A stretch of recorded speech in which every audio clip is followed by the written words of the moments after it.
शिक्षकों पर बड़े पैमाना पर जो कार्रवाई की जा रही है इनको वापस करे। जो नियमावली आया है बिहार विद्यालय विशिष्ट शिक्षक नियमावली, उसमें तुरंत संशोधन होना चाहिए और संशोधन करके उसमें ऐच्छिक स्थानांतरण का प्रावधान करना चाहिए।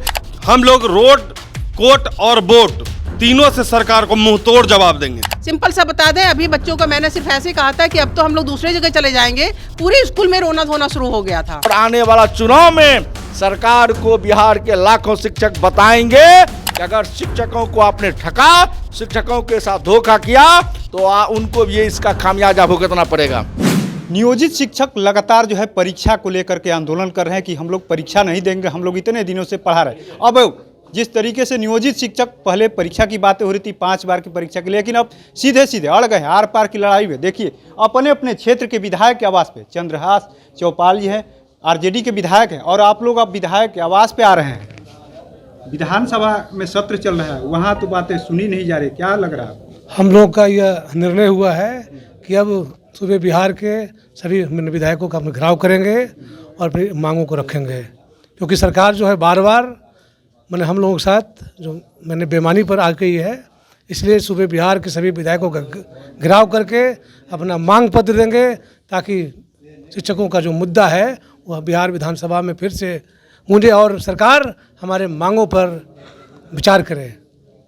शिक्षा मंत्री ने तो कहा था कि बिना शर्त देने के राज्यकर्मी के दर्जे की कोई बात नहीं थी। नहीं भाई, हम लोगों का जो है जो भी, क्योंकि हम लोग जो है दक्षता उत्तीर्ण हैं, दक्षता उत्तीर्ण के बाद बार बार मैंने परीक्षा लेना यह नाइंसाफ़ी है। और हम लोग कितनी बार देंगे परीक्षा? सेवानिवृत्ति के दहलीज पर लोग आ चुके हैं और बार बार मेरी परीक्षा की बात हो रही है। सरकार हम लोगों के साथ में अन्याय कर रही है, इसलिए हम अन्याय में सहेंगे नहीं और सरकार से अब हम लोग विधायकों को हम घेरेंगे। आज सूबे बिहार के सभी जो शिक्षक हैं विधायक का मैंने घेराव कर रहे हैं और अपनी मांगों को दे रहे हैं ताकि नियोजित शिक्षकों की मांगों को सरकार फिर से संज्ञान में ले और जो उनके साथ जो मैंने नाइंसाफ़ी हो रही है अभी तक, उनके साथ इंसाफ हो और बिना शर्त राजकर्मी का दर्जा दे। बिना शर्त राज्यकर्मी की बात हो रही है, लेकिन सरकार कह रही कि सामान्य परीक्षा होगा और परीक्षा हो भी रही है। देखिए, सरकार शिक्षकों को ठग रही है, शिक्षकों को गुमराह कर रही है और इसके पीछे बड़ा षड्यंत्र है कि किसी न किसी रूप में जो शिक्षक 60 वर्ष के लिए बहाल किए गए हैं उन्हें बीच में सेवा से हटाओ, ये षड्यंत्र है। शिक्षक संगठन इस बात को भली भांति जाना और बिहार के तमाम शिक्षक संगठनों ने एकजुट होकर बिहार शिक्षक एकता मंच का निर्माण किया और उसके तत्वाधान में लड़ाई चल रही है। आप देखे होंगे, चाहे 10 फरवरी का सभी जिलाओं में मशाल जुलूस हो, 13 फरवरी को पटना में लाखों शिक्षकों का जमावड़ा हो, ये इस बात का प्रमाण है कि शिक्षक सरकार के अनुचित निर्णय के विरुद्ध डटी हुई है, खड़ी है। अब आपने कहा परीक्षा, तो मैं आपको स्पष्ट कर देना चाहता हूं कि शिक्षक, लाखों ऐसे शिक्षक हैं जो आवेदन ही नहीं किया है। कई शिक्षक आवेदन करने के बाद भी अपने एडमिट कार्ड को जलाया। आपने यही देखा, आपने देखा यह भी कि शिक्षक परीक्षा केंद्र गए और वहां से बिना परीक्षा दिए लौटे। और जो शिक्षक परीक्षा में गए भी उनकी भी पीड़ा सुने होंगे कि परीक्षा के नाम पर सरकार उन्हें किस तरह फंसाया है। उनका नियत जो है शिक्षकों के विरुद्ध है। इसलिए बिहार शिक्षक एकता मंच लगातार आंदोलन को आगे बढ़ाते हुए आज बिहार के तमाम मान्य विधायक के यहाँ शिक्षक आए हुए हैं, पहुँचे हुए हैं, अपने विधान परिषद के यहाँ पहुँचे हुए हैं और उनसे यह कहने आए हैं कि बिहार के मुखिया को, बिहार के डिप्टी सीएम को और बिहार के शिक्षा मंत्री को, जो विधानमंडल का सत्र चल रहा है वहाँ जाइए, आप हमारे वोट से चुने प्रतिनिधि हैं, हमारे समस्या को निदान करिए। जो वर्षों से काम करने वाले शिक्षक हैं, जो दक्षता, पात्रता, प्रशिक्षण उत्तीर्ण है, जिन्हें सरकार को बिना शर्त राज्यकर्मी देना चाहिए, उनके लिए जो सरकार ने पेंच लाया है उस पेंच को दूर करिए। जो हमारे शिक्षक सहूलियत तरीकाओं से अपने विद्यालय में पदस्थापित है, उन्हें बेघर करना चाहता है, वो उनको रोके और ऐच्छिक हस्तांतरण का लाभ दे। शिक्षकों पर बड़े पैमाना पर जो कार्रवाई की जा रही है इनको वापस करे। अगर वापस नहीं की जाएगी तो ये तो हम लोगों को झांकी है, इससे बड़ा आंदोलन बाकी है। जो आपको दिखने को भी मिलेगा। और आने वाला चुनाव में सरकार को बिहार के लाखों शिक्षक बताएंगे कि अगर शिक्षकों को आपने ठगा, शिक्षकों के साथ धोखा किया तो उनको भी इसका खामियाजा भुगतना पड़ेगा।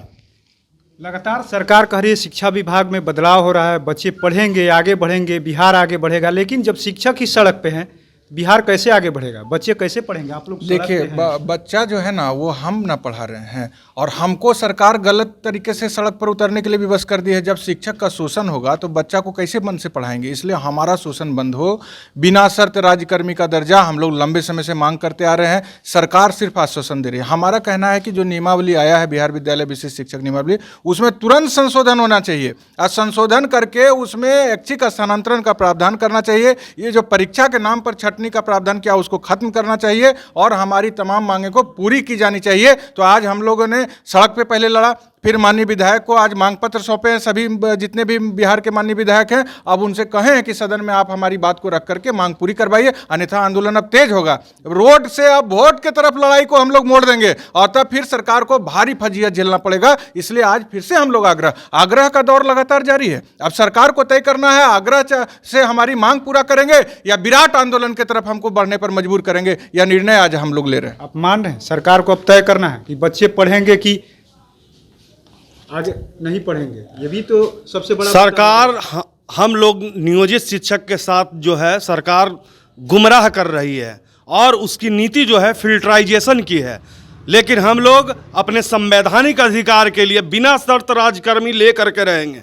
हम लोग रोड, कोर्ट और वोट तीनों से सरकार को मुंह तोड़ जवाब देंगे, और हम अपना संवैधानिक अधिकार लेकर रहेंगे। 2005 में मेरी बहाली हुई थी, और हम लोगों ने शुरू से वैसे बच्चों को जिनके कई पुस्त विद्यालय का मुंह नहीं देखे थे, क्षेत्र में जाके उनको पढ़ाई का वैल्यू समझा के उनको हम लोग जो है विद्यालय तक लाए, खास करके बच्चियों को, खास करके लड़कियों को तो लोग समझते थे वो काम करने की मशीन है, घर में छोटा बच्चा को खिलाना है, घर का काम करना है। उन लोगों को मोटिवेट करके लाए। तो आज बिहार सरकार अपनी शाबाशी खुद ले रही है कि हमारा साक्षरता दर इतना है, बच्चे इतना विद्यालय से जुड़ने लगे हैं। लेकिन उस नींव में लोग बहुत बड़ा बिल्डिंग देखते हैं, लेकिन नींव के पत्थर को नहीं देखते हैं, जो नींव पे उतना बड़ा बिल्डिंग खड़ा होता है। आज बिहार की शिक्षा इतना ऊंचा प्रतिशत पे चढ़ा हुआ है, और बिहार सरकार कह रही है कि हमारी बिहार का साक्षरता दर है, तो उसमें कहीं ना कहीं हमारा बलिदान है, हमारा तपस्या है, हमारा कर्म है।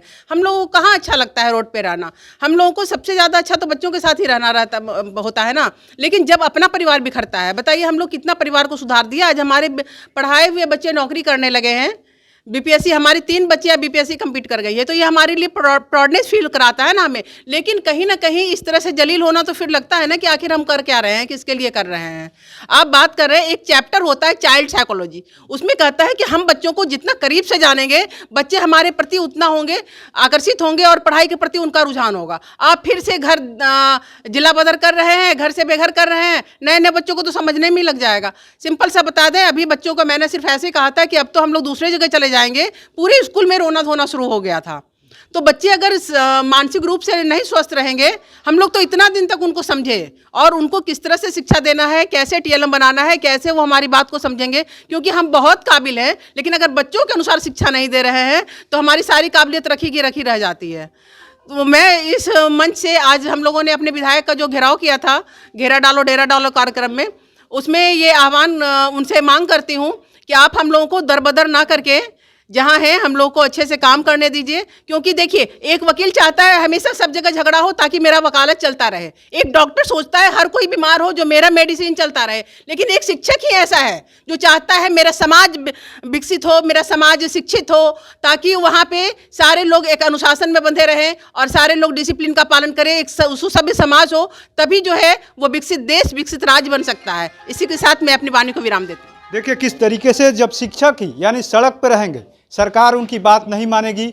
सरकार की तरफ से लगातार कहा जा रहा है कि सिंपल परीक्षा, लेकिन आपने भी देखा किस तरीके से कहा जा रहा है। कई शिक्षक कह रहे हैं कि बीपीएससी की तरफ परीक्षा लिया जा रहा है। हम लोग 20 साल से पढ़ा रहे हैं, कई शिक्षक यहाँ तक कह रहे हैं कि सरकार में जो लोग बैठे वो भी परीक्षा दे, यानी के पाठक को भी, अधिकारी को भी कहा जा रहा है कि वो लोग भी परीक्षा दे, जो परीक्षा पास करके वो आए हैं। जैसे शिक्षकों की परीक्षा होती है उस तरीके का जमाने हो गया, यानी ये परीक्षा दे के पहले से जो लोग नौकरी कर रहे वो तो कर ही रहे, लेकिन जिस समय नौकरी किया गया उस समय परीक्षा तो लिया नहीं गया, लेकिन 18 सालों में कई बार इनकी परीक्षाएं हो चुकी है। दक्षता परीक्षा तो होती रहती, लेकिन सीधे सीधे अब इसका असर जो है बिहार के बच्चों पर पड़ रहा है, क्योंकि जो भविष्य संवारने की बात सरकार करती है अब वो भविष्य जो है सड़कों पर आ गया है। और ये सड़क पर आने की वजह ये है कि शिक्षकों अब सड़क पर आंदोलन कर रहे हैं, अब विधायकों का आवाज़ घेर रहे हैं, लेकिन अब सरकार कब सुनती है ये देखना होगा।